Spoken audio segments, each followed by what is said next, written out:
여러분 사랑하고 환영합니다. 제가 영어로 말했나요? 환영하고 사랑합니다. 오늘 어버이 줄인데 한국교회가 이렇게 한 주간 어버이 줄로 정하고 이렇게 예배를 드린 것은 이 땅에서 가장 큰 은혜를 부모로부터 받았잖아요.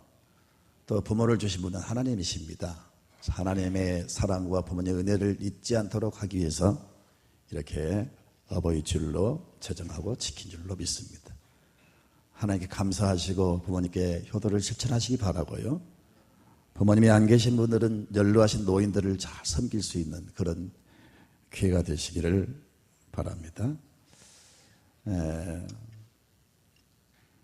노회에서 주일학교연합회 그 주체로 모범 어린이를 선발해서 이렇게 상패가 내려왔어요. 그래서 제가 대신 우리 유초등부 6학년 모범 어린이가 성지원 어린이가 됐어요.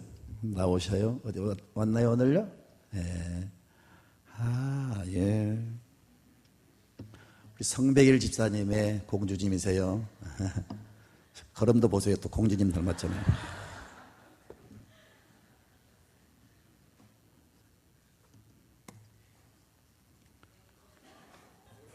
올라오세요. 예. 표창패 모범 어린이 늘사랑교회 6학년 성지원 이 어린이는 교회 생활에 적극적이며 올바른 자세로 예배에 임하는 태도가 다른 어린이의 귀감이 됨으로 이 패를 주어 칭찬합니다. 2015년 5월 2일 대한민국 장로회 경평로에 노회장 최남선 목사, 주일학교 부장 민승근 목사, 주일학교 연합회장 김환상 집사 이렇게. 네.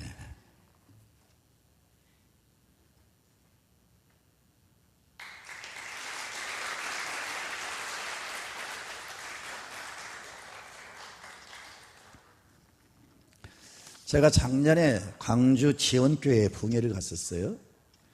네, 부족하지만 저를 위해서 기도 많이 해주셔서 그곳에서 은혜가 됐었던 모양입니다. 그 가운데 저를 통해서 제가 인도한 성회를 통해서 은혜를 많이 받고 아무튼 그 은혜를 잊지 못하고 서울까지 이렇게 오셔서 오늘 또 막 기쁨에 취해서 간증하는 모습을 듣고 제가 보람을 느꼈는데 어떻든 그 귀한 집사님 네 분이 오셨어요. 남편 집사님은 하재호 집사님이 사진 작가시고요.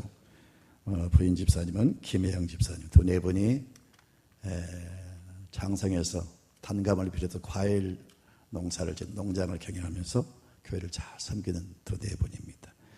잠깐 일어나 보시겠어요? 우리 박수로 맞이합시다. 환영합니다. 예.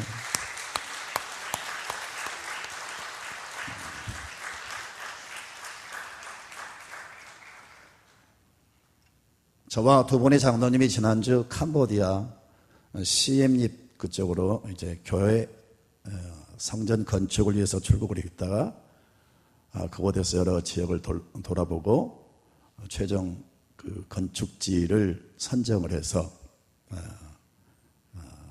이제 곧 착공에 들어가게 될 것입니다. 그래서 그 선교지 돌아보는 곳과 성전 건축 부지를 잠깐 사진을 통해서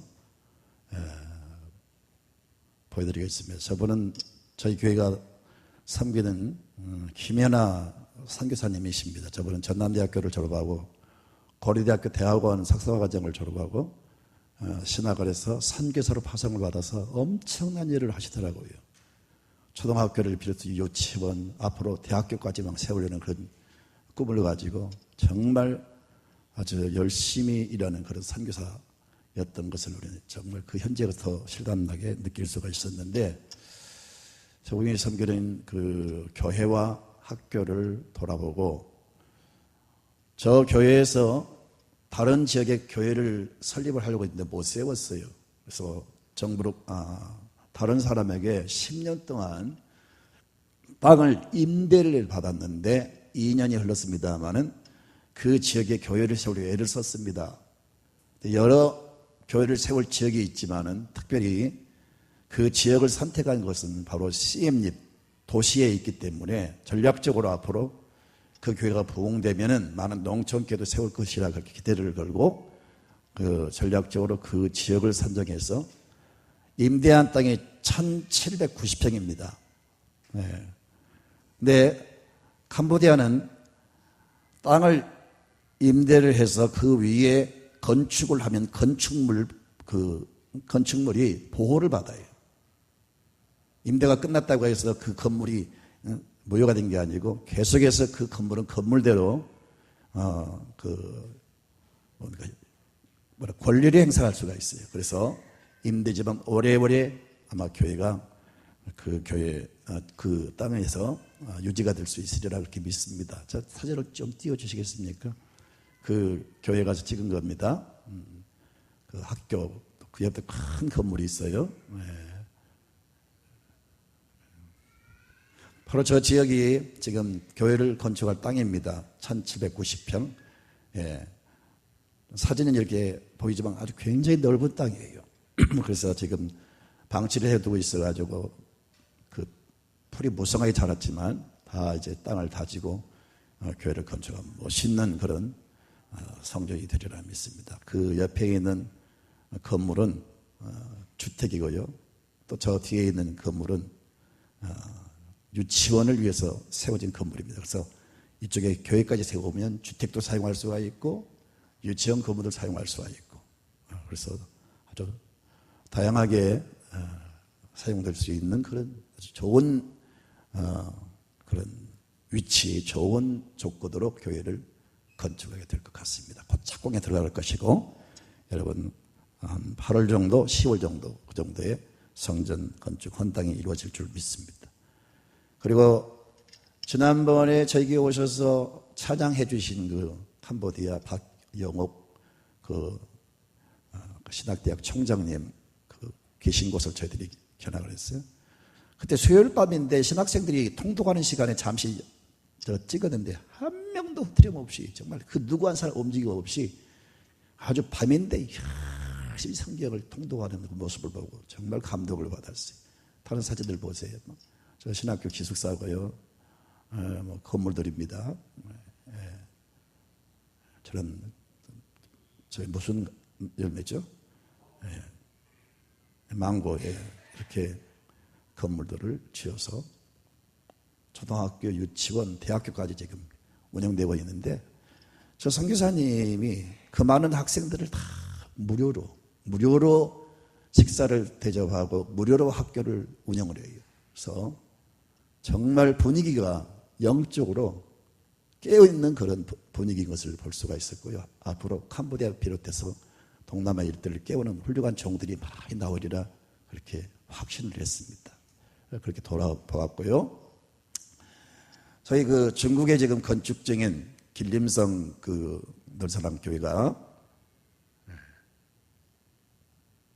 지금 진행되고 있는 건물입니다. 자, 완전 지붕까지 덮였습니다. 곧 이제 리모델링 다 하고요.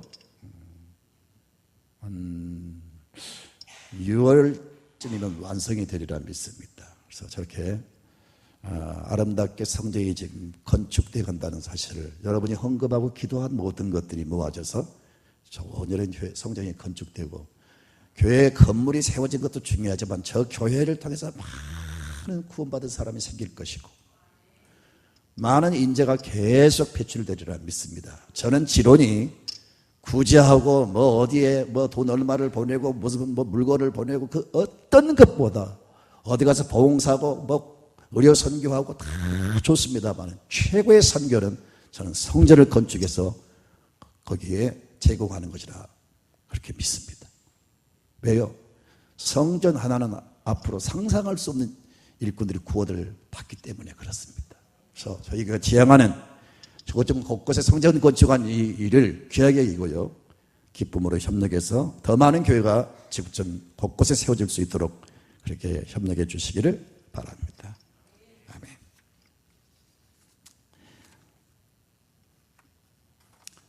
제가 자동차를 처음 탔을 때 너무 자동차가 신기했어요. 가고자 하는 목적지를 금방 나를 데려다주고, 거친 그 길도, 높은 길도 막 박차고 올라가는 그 자동차 안에서 그걸 느끼면서 얼마나 실감했는지 모르겠어요. 옛날에 우리 서양 선교사님들이 한국에 와서 자전거를 타고 갈 때 우리 한국 사람들은 그걸 처음 본 거예요. 모두가 귀신이 나타난 줄 알고요. 사람도 처음 본 사람이죠. 물건도 처음 본 거죠. 그래서 한국이 순전한 사람들이 귀신 나타난 줄 알고 도망쳤어요. 만약 그때에 괴짝이 막 이렇게 돌아다닌다? 자동차가 굴러갈 때 아마 다 기절했을 겁니다. 자동차가 신기하잖아요. 그걸 지금도 느낍니다. 실감나지 않습니까?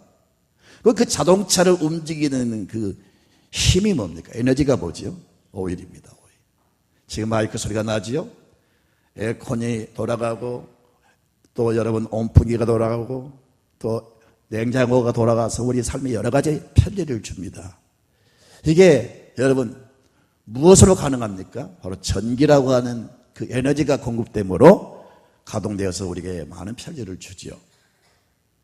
이런 오일이나 여러 가지 에너지가 우리 삶에 많은 유익을 주지만 사람은 육체만 있는 게 아니고 영혼이 있습니다. 육체는 그런 것으로 도움을 받아요. 그리고 육체는 우리가 음식을 먹고 힘을 얻어서 우리가 이렇게 살아갑니다. 그러나 사람은 짐승과 달라서 먹는 것 가지고 살아갈 수가 없는 겁니다. 우리 안에 있는 진짜나 보이지 않는 나의 영혼은 세상에 다른 어떤 에너지와 먹는 양식으로 되는 게 아니고 하나님이 주신 말씀과 능력으로, 은혜로 우리가 살아갈 수가 있는 거예요. 아멘입니까? 그래서 예수님께서 말씀하시기를 마태복음 4장 4절에 다 같이 읽습니다. 예수께서 대답하여 이르시되 기록되었으되 사람이 떡으로만 사는 게 아니다. 하나님의 입으로부터 나오는 모든 말씀으로 살 것이다. 아멘입니다. 육신은 양식으로 살지만, 육신은 세상의 에너지로 우리가 살아가지만 영혼은 그렇지 않다는 거예요. 영혼은 하나님 주신 말씀으로 사는 겁니다. 그래서 우리가 아무리 돈을 많이 모으고 많은 어떤 삶의 질이 좋아진다 할지라도 이 영혼의 곤고함과 영혼의 어떤 그 고독과 이 영혼의 이 무료함을 달래지 못하면, 이 영혼의 이 공허함을 채우지 못하면 사람은 절대 행복할 수가 없습니다. 영혼을 채우고 영혼을 기쁘게 하는 것은 바로 여러분 주의 은혜로 가능한 줄로 믿습니다. 특히 믿음 생활, 영적 생활에 필요한 것은 기쁨입니다. 그래서 느헤미야 선지자는 느헤미야서 8장 10절에 여호와로 인하여 기뻐하는 것이 너희의 힘이니라고 했습니다. 따라합시다. 여호와로 인하여 기뻐하는 것이 너희의 힘이니라. 우리 성도의 힘은, 우리 영적 생활의 힘은 다른 게 아니고 하나님께서 주시는 그 힘이 내게 공급될 때, 하나님이 내게 하늘에서 주시는 기쁨이 내게 채워질 때 그것이 곧 힘이라는 겁니다. 실제로 여러분 기분 나빠 보세요. 마음 상해 보세요. 아무 의욕도 없어지고요. 살아갈 희망도 없어지고요. 모든 용기를 다 잃어버립니다. 그러나 기쁨이 넘치면요, 리어커를 끌고 장사를 해도 남의 집 새빵살이를 해도 그렇게 행복한 거예요. 기쁨이 행복을 주는 겁니다. 기쁨이 우리의 힘입니다. 옆 사람에게 인사합시다. 기쁨이 집사님께 힘이 됩니다. 오늘 빌립보서를 보면 4장 4절에 다 같이 읽을까요? 주 안에서 항상 기뻐하라. 내가 다시 말하노니 기뻐하라. 바울이 처한 환경은 너무 어렵습니다. 열악합니다. 잘 아신 것처럼 바울은 선교하다가 감옥에 끌려가서 매를 맞고 지금 감옥에 갇혀 있습니다. 그 전에 얼마나 많은 환난과 고통을 당합니까? 계속되는 그 환난과 위협과 시험과 여러 가지 고통들이 애고쌀 때마다 그 바울이 작은 체구, 깡마른 체구를 가지고 그 모든 걸 극복해 낼 수 있었던 것. 지금 감옥에 있지만 감옥에서도 외롭지가 않고 감옥에서도 그가 믿음을 지키고 끝까지 담대히 나아갈 수 있었던 것은 뭐냐? 바로 그 안에 끓어오르는 기쁨이 그를 그렇게 힘있게 만든 겁니다. 그래서 바울이 경험한 바에 의하면 내가 지금까지 수많은 핍박과 환난을 당했으나 이런 환난을 개의치 않고 주어진 사명을 감당하고 승리할 수 있었던 비결이 뭐냐? 내 안에 기쁨이었다. 이거를 확신하고 빌립보 교회 성도들에게 편지를 보냅니다. 그 편지를 받는 성도들에게 지금 당부하신 말씀이 주 안에서 항상 기뻐하라. 내가 다시 말하노니 기뻐하라. 빌립보 교회 성도들이 바울의 모든 환난 당을 다 알고 있어요. 그가 얼마나 큰 고생을 하고 있는지 다 알고 있어요. 많은 핍박과 심지어 수많은 죽음의 사지까지 내려갔던 그런 경우를 다 알고 있어요. 근데 바울이 그렇게 위대한 사역을 감당할 수 있었던 것은 세상을 이기고 모든 환난과 핍박을 이기고 사명을 감당할 수 있었던 것은 빌립보 교회의 모든 성도들이 다 알고 있어요. 그 비결이 뭐냐? 바로 바울이 말씀하신 것처럼 항상 기뻐하는 것. 바울 가슴에 마음에 끓어오르는 기쁨이 힘을 준 겁니다. 능력을 준 겁니다. 모두 환난과 핍박을 이길 수 있는 능력을 준 겁니다. 따라합시다. 기쁨이 우리의 힘이다. 기쁨은 여러분 물론 어떤 내가 좋아하는 취미생활을 통해서 음식을 잠깐 먹으면서 좋은 옷을 입으면서 돈을 손에 쥐면서 내가 어떤 높은 자리에 올라가면서 우리가 세상에서도 이런저런 기쁨을 우리가 체험합니다. 그러나 그런 기쁨은 금방 사라집니다. 사라져요. 아파트 들어가고 싶은데 어떤 성도는 아파트 처음 입주해서 3일간을 잠을 못 잤다고 하더라고요. 너무 좋아가지고. 그런데 그 기쁨은 3일 지나가면 사라지는 기쁨이에요. 돈도요. 다 뭐 돈이 없을 때 돈도 나지요. 돈이 1,000억, 2,000억, 막 1조 원이 넘으면 돈을 주체할 수 없어가지고 돈이 있어도 돈 때문에 기쁨이 없어요. 처음은 돈을 딱 집은 기쁨이 있지만요. 그 기쁨이 오래가지 않는단 말이에요. 그래서 돈을 아무것도 상상할 수 없이 모아두어도요. 기쁨이 없는 거예요. 좋은 자동차를 타도 좋은 집에서 살아 좋은 음식을 먹어도 처음은 좋았지만 그게 오래가지를 않아요. 근데 하나님이 주신 기쁨은요. 어떤 경우에도 아멘입니까? 어떤 상황, 어떤 시험, 어떤 문제가 터져도 수많은 나를 애워싸는 나를 대적하는 세력이 내 앞에 다가와도 여러분 그걸 헤쳐나갈 수 있는 힘이 바로 기쁨이고 그 기쁨은 어떤 환경 속에서도 기뻐할 수 있는 기쁨입니다. 이 기쁨으로 기뻐하라고 말하고 있어요. 성경은 분명히 말씀합니다. 이 기쁨은 주 안에서 주님이 그 기쁨을 주신다는 겁니다. 그래서 주 안에서 기뻐하라고 그랬어요.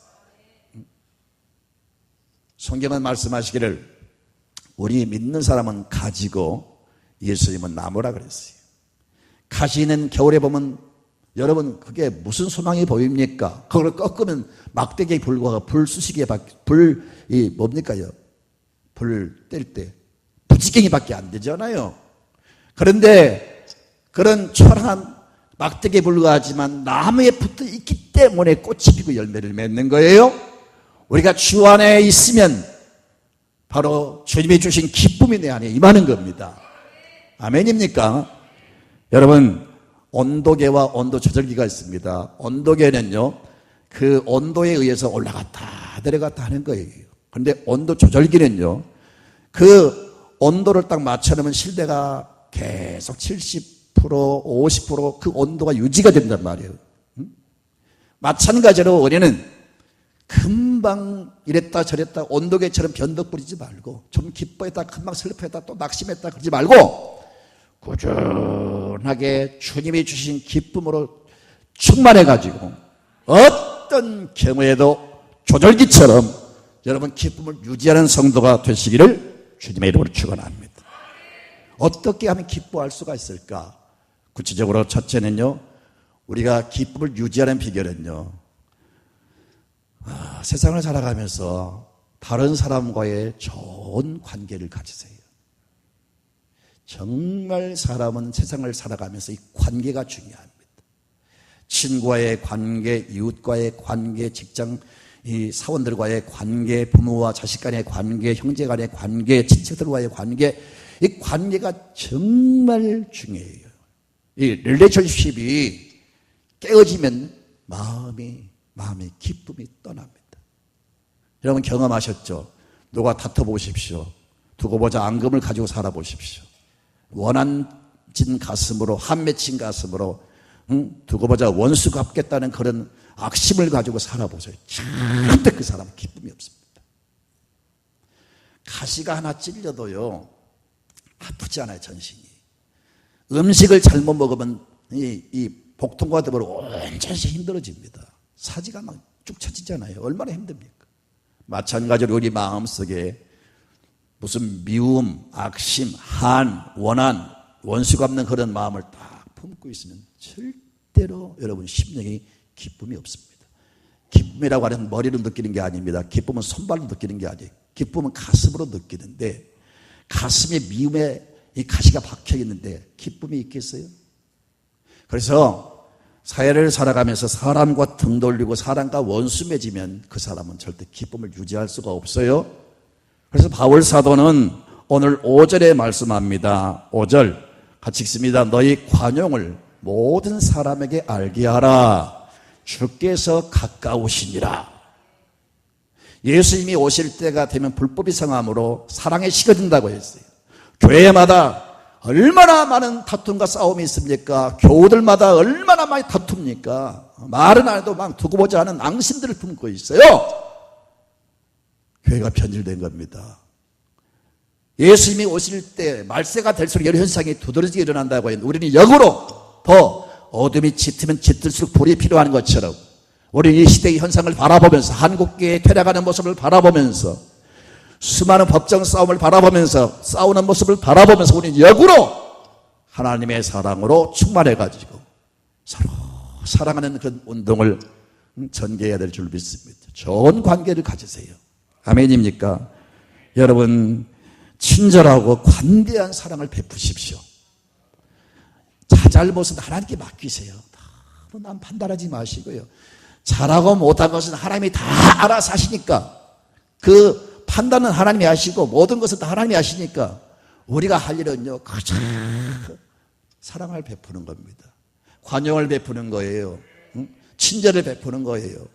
이렇게 사람과 좋은 관계를 가질 때 여러분 행복해지고 기쁨이 오는 거예요. 성경이 말하는 행복학과 세상이 말하는 행복학은 다릅니다. 세상에 말하는 행복학은 뭐냐? 내가 행복하기 위해서 내가 가지고 누려야 한다. 때로는 남을 밟기도 하고 눈물을 흘리기도 하고, 아무튼 나의 유익을 위해서는 수단과 방법을 가지 않는 게 세상의 행복학이에요. 그래서 아무튼 내가 소유하고 쟁취해야 그것이 행복입니다. 그러나 성경은 그렇게 말씀하지 않습니다. 성경의 행복은 여러분 다른 사람에게 친절을 베풀고, 다른 사람에게 사랑을 베풀고 관용을 베풀 때, 그리고 더 나아가서 사람과 원수 관계를 청산하고 사이가 회복될 때 여러분 화해하고 용서하고, 그래야 우리 마음에 기쁨이 오는 겁니다. 아멘입니까? 조용필 노래 가운데 이런 가사가 있어요. 큐라고 하는 노래 아십니까? 큐. 조용필 노래 돌아와요 부산항은 다 알죠? 전 유행가를 제대로 부른 게 하나도 없습니다. 근데 옛날에 내가 결혼 앞두고 불렀던 노래가 있어요. 조용필 노래, 못 찾겠다 깨꼬리 나느냐 술래. 그 노래 알아요? 왕장로님. 결혼을 하려고 하는데 나를 따르는 색시가 없는 거예요. 그래서 하나님께 기도하면서, 주님 내 깨꼬리는 어디 있습니까? 주여 못 찾겠습니다. 저 찾게 해 주시옵소서. 그러면서 불렀던 노래가 못 찾겠다 깨꼬리 나느냐 술래. 그 노래가 있다니까요. 어떨 때는 벽에다 말한 것 같아요. 옛날 조선시대 사람들처럼 어찌를 모르는 사람들이 있어요. 조용필은 알겠죠? 조용필을 부르는 노래 가운데 큐라고 하는 그런 노래가 있는데 가사가 마음에 와닿는 게 있어요. 한번 들어보세요. 너를 용서하지 않으니 내가 괴로워 안 되겠다. 용서를 안 하니까 내가 괴로워 죽겠다는 거예요. 그게 마음에 와닿더라고요. 사랑하는 성도 여러분, 그렇습니다. 용서를 안 하면 내가 괴로운 거예요. 그러니 여러분 마음에 기쁨이 있을 리가 없죠. 진짜 해보세요. 정말 미워했던 사람도 용서하고 다가가고 행복을 뭡니까? 막 사랑을 주십시오. 그럼 여러분 자신이 행복해지고 기쁨이 올 겁니다. 그래서 이런 사소한 인간 관계가 막히면 우리 그리스도인들이 기도가 안 되고요. 심지어 부부지간에도 싸우면 그 기도가 하나님께 상달이 안 된다 그랬어요. 신앙생활 치명적인 손상을 입어요. 그러니까 여러분 자신이 행복해지고 영원히 기쁨을 유지하기 위해서라도 관대하게 용서를 선포하십시오. 여러분, 그 세상을 살면서 많은 사람과 관계를 갖고 살아가는데 가만히 생각을 해보세요. 나를 도와주고 내게 유익을 주고 나의 행복을 위해서 많은 사람들이 나를 도왔습니다. 진짜 내 편은요 100명 가운데 95명이 내 편이에요. 나를 미워하고 나를 시기하고 나를 질투하고 내게 괴로움을 주는 사람은 불과 100명이면 5명밖에 안 됩니다. 95명은 다 여러분에게 여러분 이로움을 주고 여러분에게 유익을 주었어요. 그렇지 않습니까? 그런데 95명에 대해서는 감사하지 못하고 95명으로부터 받은 바 은혜는 다 잊어버리고 불과 5명 때문에 이 5명 때문에 인생을 허비하고 있는 거예요.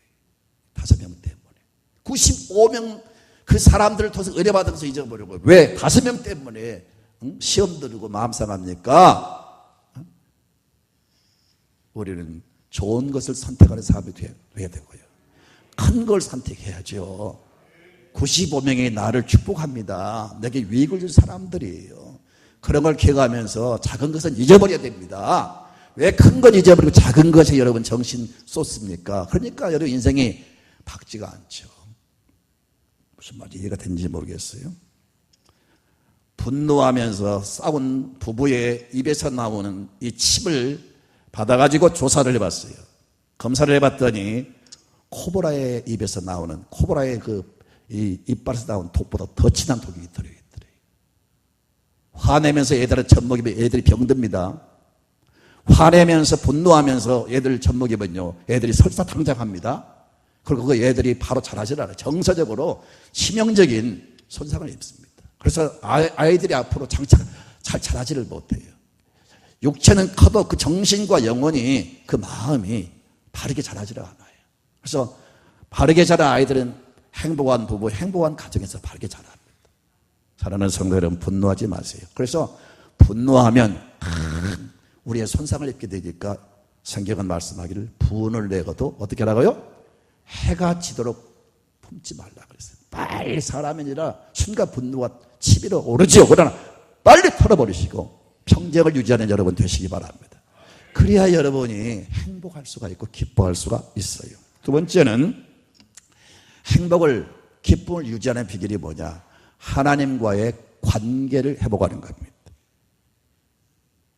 사람과의 관계 속에서도 우리가 기쁨을 유지할 수가 있지만 더 나아가서 하나님이 주신 그 기쁨이 진짜 우리 삶의 기쁨입니다.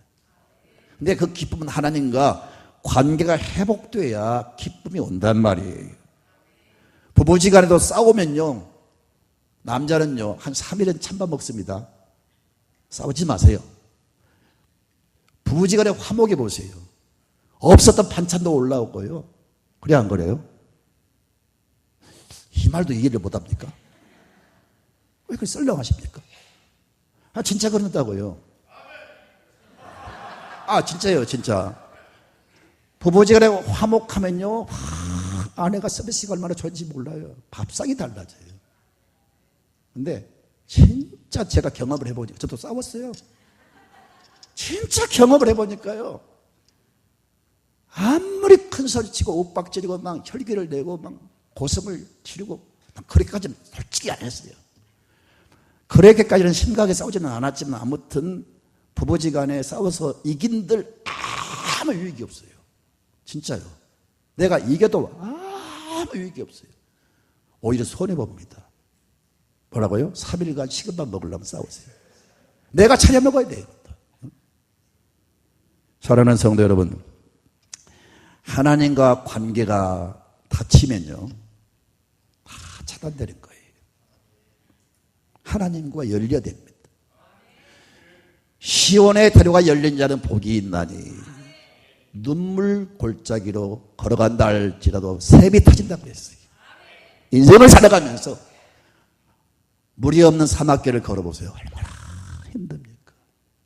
그런데 시온의 대로 하나님과의 관계가 열리면 그렇게 눈물로 인생을 걸어갈 수밖에 없지만 샘물이 터지게 하는 거예요.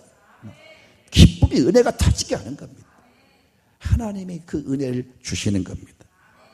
그래서 어찌하든지 하나님과의 관계가 열려야 됩니다. 그런데 성경을 보면 죄를 지은 연고로 하나님과 갇혀버린 거예요. 그런데 예수를 믿고 예수를 나의 구주로 영접하고 죄를 회개하면 하나님의 자녀가 됨과 동시에 하나님과의 관계가 열리게 됩니다. 아멘입니까? 여러분, 죄를 딱 지어보세요. 제일 먼저 느끼는 게 영적으로 침체가 됩니다. 화를 내보세요. 못된 짓 해보세요. 당장 내가 치명적으로 손상을 입게 되는데 그 좋았던 믿음이 병들어 버리는 거예요.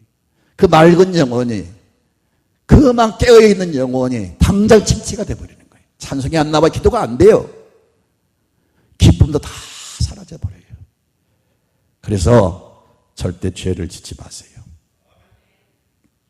하나님과 관계를 회복하고 하세요. 하나님과 다치면 당장 내게 찾아온 게 두려움이에요. 왜 마음에 평안이 없느냐? 왜 저 마음에 기쁨이 없느냐? 하나님과 닫혀있기 때문입니다. 하나님과 영통해 보세요. 하나님의 은혜를 주십니다. 창세기 3장 8절을 볼까요? 시작. 그들이 그날 바람이 불 때 동산에 거니시는 여호와 하나님의 소리를 듣고 아담과 그의 아내가 여호와 하나님의 낯을 피하여 동산나무 사이에 숨은지라. 왜 아담과 하와가 숨었습니까? 하나님 두려운 거예요. 죄 짓고 나니까 하나님을 배울 수가 없고 두려운 거예요. 그래서 숨은 거예요. 마음의 두려움은 바로 하나님과의 관계가 닫혀있기 때문입니다. 하나님과 관계를 회복하세요. 시편 42편 5절을 볼까요? 시편 42편 5절. 내 영혼아, 내가 어찌하여 낭망하며 어찌하여 내 속에서 불안해하는가? 너는 하나님께 소망을 두라. 그가 나타나 도우심으로 말미암아 내가 여전히 찬송하리로다. 왜 내 속에서 불안해하는가? 하나님께 소망을 두라. 그가 나타나 도우심으로 말미암아 내가 여전히 찬송하리로다. 찬송은 절대 그냥 나오는 게 아닙니다. 찬송은 은혜가 없는 사람은 정말 찬송 부르는 게 힘듭니다. 안 나오는 거예요. 근데 내 안에 기쁨이 임하면요, 계속 내 입에서 찬송이 나오는 거예요. 하나님이 기쁨을 주심으로 하나님께 소망을 두고 하나님의 관계가 이렇게 회복되어서 하나님이 내게 은혜를 주시면, 기쁨을 주시면 여러분 춤추는 역사가 있을 줄 믿습니다. 입술에 찬송이 터질 줄로 믿습니다. 세 번째는 관계를 회복하기 위해서 하나님 앞에 지은 죄를 회개하십시오. 우리는 다 죄인입니다. 의인은 한 사람도 없다 그랬어요.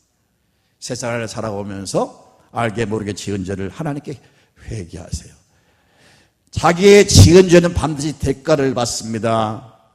죄는 사망을 가져온다고 했습니다. 죄는 여러분 우리 삶에 저주를 갖다 줍니다. 그런데 이 무서운 죄는 우리 스스로 해결할 수가 없습니다. 그 누구도 이 땅에는 내 죄를 사해줄 수 있는 권세가 있는 사람이 없어요. 공자도 마음에트도 석가모니도 어떤 누구도 우리 죄를 사할 수 있는 권세가 없습니다. 오직 죄를 사하는 분은 하나님 외에는 없습니다. 오직 예수님 외에는 없습니다. 그래서 우리가 지은 죄를 회개하고 토설하면 하나님 우리 죄를 다 용서해 주십니다. 용서와 더불어 영혼에 빛을 주시고 우리 영혼을 여러분 기쁘게 하십니다. 여러분, 구름 낀 날 아무리 산천초목이 아름답지만 아름답게 보입니까? 캄캄한 밤에 안개 낀 자욱한 그런 상황 속에서 아름다운 꽃들이 보이고 이 세상이 아름답게 보입니까? 마찬가지로 내 영혼에 죄라고 하는 것이 막 들어와서 내 영혼을 이렇게 마치 여러분 이 창문에 성에가 끼고 때가 묻음으로 바퀴 안 보이는 것처럼 내 안에 온갖 죄가 막 들어와서 내 영혼을 어둡게 함으로 인해서 세상이 아름답지가 않아요. 세상이 막 비관스럽고 세상이 막 저주스럽고 그래요. 근데 영혼이 밝아지면, 죄가 용서를 받고 우리가 회복되면요, 세상이 달라져요. 세상을 살아갈 마음 자세가 달라지고 세상이 좋아요. 행복해요. 아멘입니다. 그래서 여러분, 시편 32편 3절을 볼까요? 내가 입을 열지 아니할 때에 종일 신음함으로 내 뼈가 새하였다. 여러분, 죄를 짓고 회개를 안 하면 마음이 막 신음은 고통스러울 때 나온 거 아니겠어요? 뼈가 쑤시는 거예요. 진짜 죄 짓고 회개 안 하면 이런 현상들이 내 몸에 나타납니다. 그러나 회개하면 다 여러분 용서해 주십니다. 죄는 모든 걸 차단합니다. 그러나 회개하면 모든 것이 열립니다. 죄는 하나님과 관계가 깨어집니다. 그러나 회개하면 하나님과 관계가 회복됩니다. 죄는 내 마음의 믿음과 영성과 기쁨을 다 빼앗아갑니다. 내 영혼을 파괴합니다. 죄는 독이 들어있습니다. 그 죄가 내 안에 서식함으로, 내 안에 이 뿌리를 내려보러 우리 영혼이, 우리 육체가, 우리 삶이 병들어 가는 거예요. 그러나 회개하면 얼마나 놀라운 축복이 있느냐. 성경을 자세히 봅시다. 첫째는 잠언 28장 13절에 우리가 회개하면 하나님이 우리를 불쌍히 여겨 주십니다. 두 번째, 회개하면 에스겔 18장 28절에 다시 사는 역사가 일어납니다. 죽을 상황에서도 다시 하나님이 살려주십니다. 세 번째, 요한일서 1장 9절에 죄를 다 용서해 주십니다. 우리를 깨끗게 하십니다. 우리를 변화시키십니다. 우리를 회복시키십니다.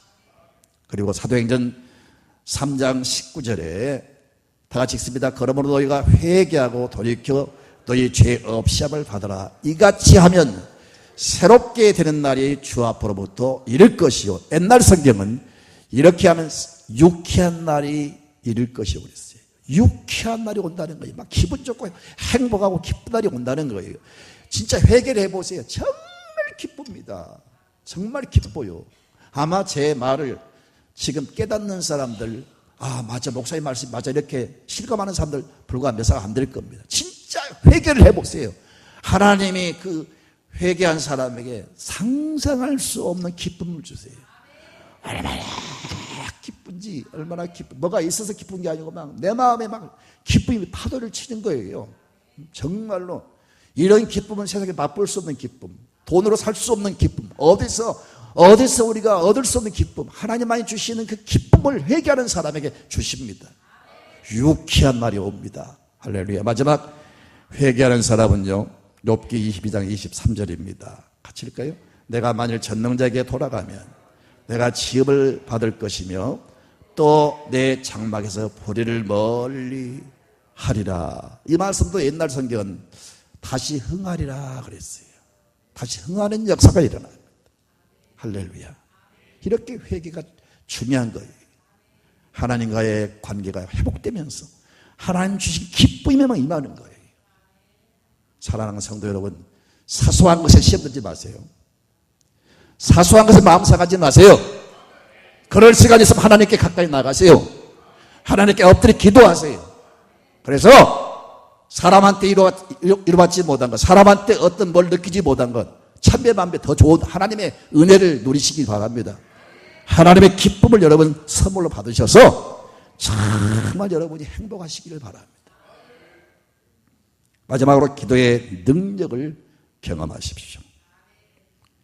오늘 바울 사도는 이 기쁨을 유지하는 방법을 이렇게 말씀합니다. 6절과 7절을 볼까요? 시작. 아무것도 염려하지 말고 다만 모든 일에 기도와 간구로 너희 구할 것을 감사함으로 하나님께 하리라.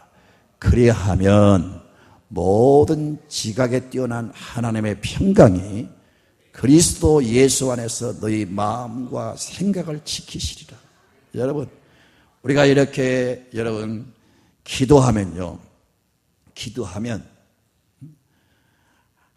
하나님이 우리가 상상할 수 없는 평강을 주신다는 겁니다. 내가 경험하지 못한, 내가 상상하지 못했던 그 기쁨을 우리 안에 주셔서 그 기쁨이 우리 마음과 생각을 다스리는 거예요. 아멘입니까? 우리가 생각에 의해서 이끌려가잖아요. 생각이 우리를 다스리잖아요. 근데 불안하고 밉고 또 여러분 어떤 소외의식, 저주받은 의식, 나는 안 된다, 망한다, 그런 항상 비관적인 생각을 가지고 사니까 인생이 밝지가 않아요. 그런데 내 마음과 생각 속에 하나님의 평강이만 강물처럼 그렇게 해서 우리 삶을 완전히 바꿔버리는 거예요. 기도가 이렇게 놀라운 역사를 가져옵니다. 여러분, 기도가 죽으면 다 죽습니다. 기도가 살아면 다 살아납니다. 아무리 명설교를 들어도 기도 없는 사람에게는 말씀의 능력이 임하지 않습니다. 아무리 유명한 봉사가 와서 뜨겁게 교회를 달고 나도 기도가 계속 이어지지 않으면 그 열기는 식어지고 맙니다. 우리 이번에 교회에 오셔서 말씀 증거해 주실 최유한 목사님은 그 고속도로 내려가다 보면, 그 경부고속도로 내려가다 보면 오른쪽에 남서울 비전교회 큰 교회가 있어요. 엄청난 큰 일을 많이 하는 목사님이십니다.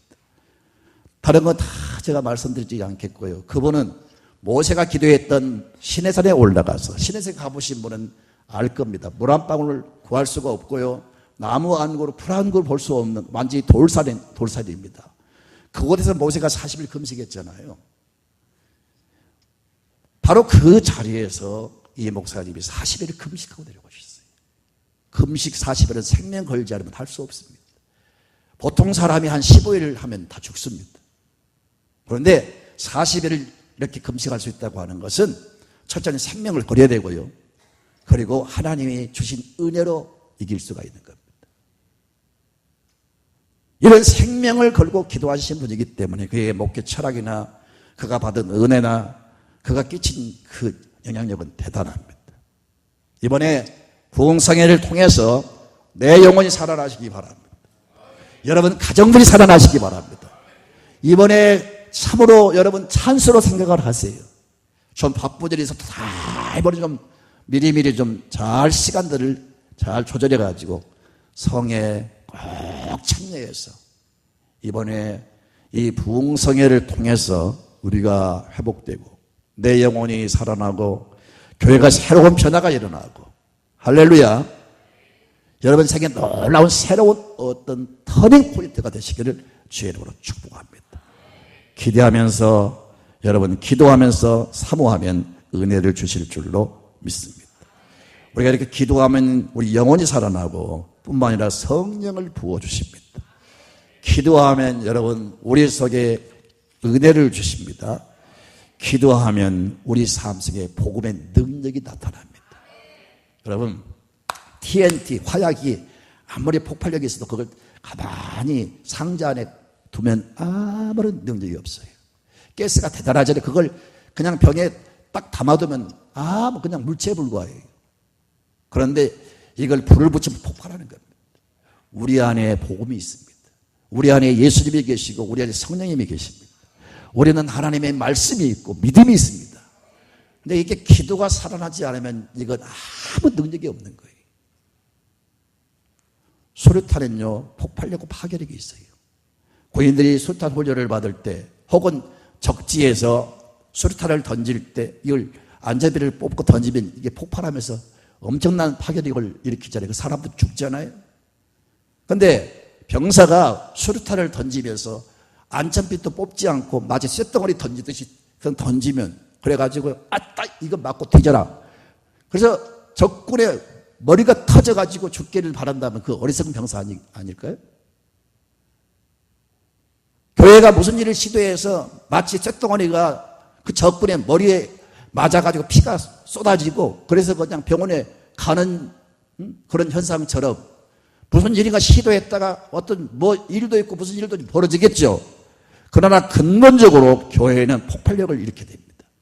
아멘이니까 우리 삶에 하나님의 능력이 생명의 능력이 복음의 능력이 폭발해야 됩니다. 우리는 이런 가능성이 있습니다. 말씀의 능력이 현실로 이루어집니다. 내가 믿는 것이 기도한 사람은 현실로 폭발합니다. 현실로 역사가 일어납니다. 내가 믿는 하나님이 내가 믿는 성령님이 내 삶 속에서 기도하는 사람에게는 강력한 역사가 나타납니다.